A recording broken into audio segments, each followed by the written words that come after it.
My next guest here in the speaker studio is Chief HR and OD Officer for NHS England. A very warm welcome, Tom Simons. Welcome, Tom.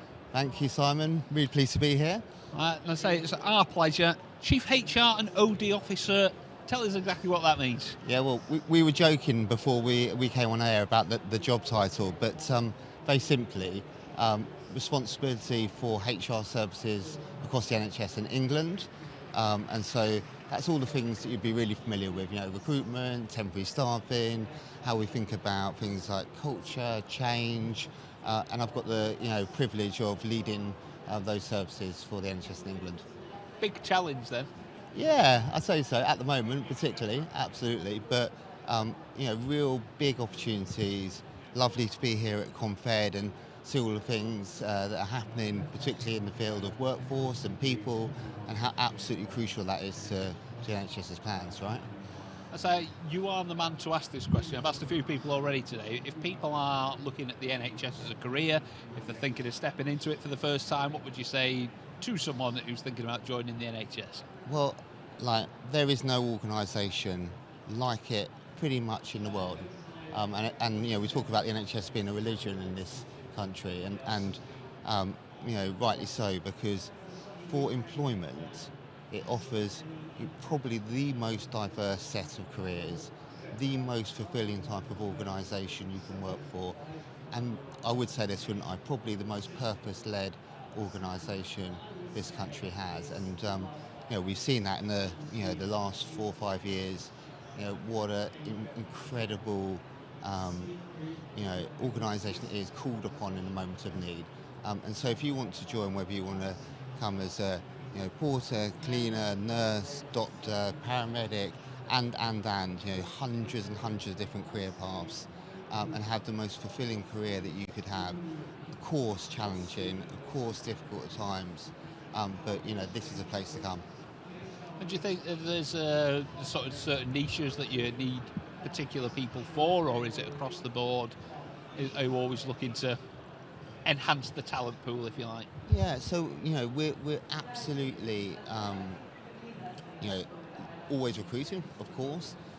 If you think about the needs of healthcare over the next 10 years, we're going to be recruiting more people into different roles, absolutely. Those of you that have spent some time looking at workforce issues in the NHS will have seen that last year we launched a long-term workforce plan, and that spoke about the need to introduce different ways which people can come into work. So apprenticeships, at the moment only about 7% of our clinical workforce come in apprenticeships.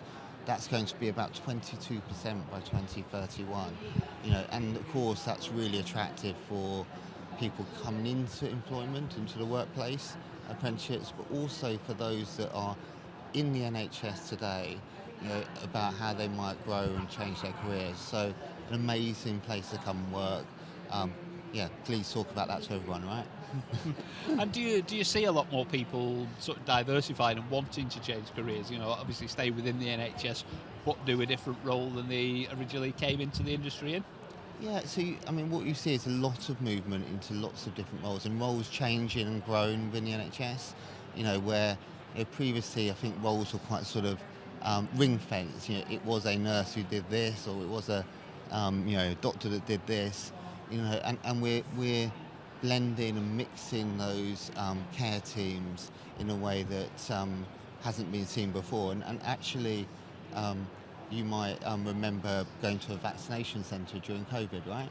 And you may have thought you were having your vaccination delivered by a registered nurse. You probably were having it delivered by someone who's overseen by a registered nurse, because we had to deliver millions of vaccinations. And so we changed the way in which we delivered that care pathway, and that's happening across the NHS. So there's a different model of cares that are being developed that change the types of roles and types of tasks that people are doing.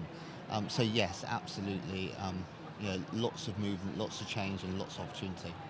And do you think sort of post-COVID, because like you say, we got different people from different roles involved in care, has there been a sort of difference in attitude? You have sort of more applications in terms of people going, I want to be part of this, like off the back of that, or has it been quite consistent?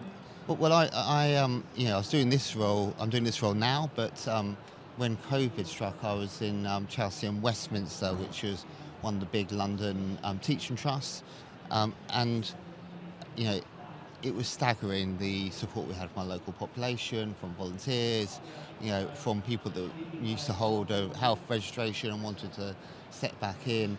And I think that although it was, it's an old expression, the worst of times, but the best of times, and it really opened up, I think, people's the impact of having a career in healthcare, and has seen a huge level of interest. Is also, at the same time, we shouldn't underestimate, had a huge impact on those staff that went through and took us as a population through the pandemic. It was a really, really difficult and challenging time. It's almost underestimation of what our healthcare workers went through, but it was also an opportunity for the wider population to see, wow, this is what it's like to come and work here. Yeah, and I think people will have sort of preconceived ideas about things, and there's actually quite a few misconceptions out there about the NHS as a whole. Is there any sort of misconceptions you think people have that you might want to set the record straight on today, perhaps? Give us a bit more of an insight about what it's actually like? In a pre-election period? Well, look, I think, of course, like any big organisations, sometimes it's a little bit difficult to access us and access employment. So we have a huge diversity, but we can do better at bringing opportunities to our communities, and particularly some of those communities that are harder to reach, to have job opportunities. So I think there was a conception where sometimes a little bit difficult to reach in terms of employment, and we're seeking to change that. I think there is a bit of a misconception that the only thing that is on offer is pay in the NHS, and of course beyond that, apart from all the things I've spoken about, there's a whole range of kind of benefits and rewards that staff see. One of the best pensions in the national public sector, really, really important. Increasingly innovative terms and conditions. Only last month we launched a policy, for example, around women and their partners who experience baby loss, and giving them sort of time out of work in a more intentional way. And so there were, it is a changing and innovative workplace to come and work in.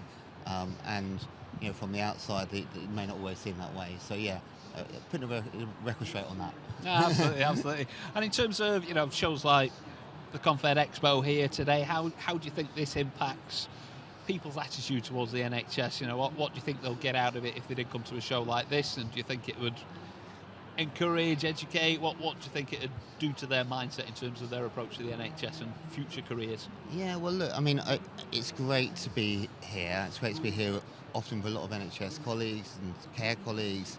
It was really great to hear Amanda speak this morning, and speak very intentionally about the importance of management and leadership, the importance of ensuring the experience of her staff. She talked about the working lives of doctors and how we want to do more there. So I think it was a really, I have to say I was really impressed in the kind of context of a election on our doorstep, how definite and clear she was about the future direction. She talked about the long-term workforce plan, really, really important. So I'm hoping that colleagues are sort of engaged with all of that, at heart of kind of engagement and good work, I think, is a continual dialogue with the wider population of the NHS, and those both within it and those who want to come in there. And so this is our big opportunity to do that each year. So I think that's hopefully what people are getting out of it.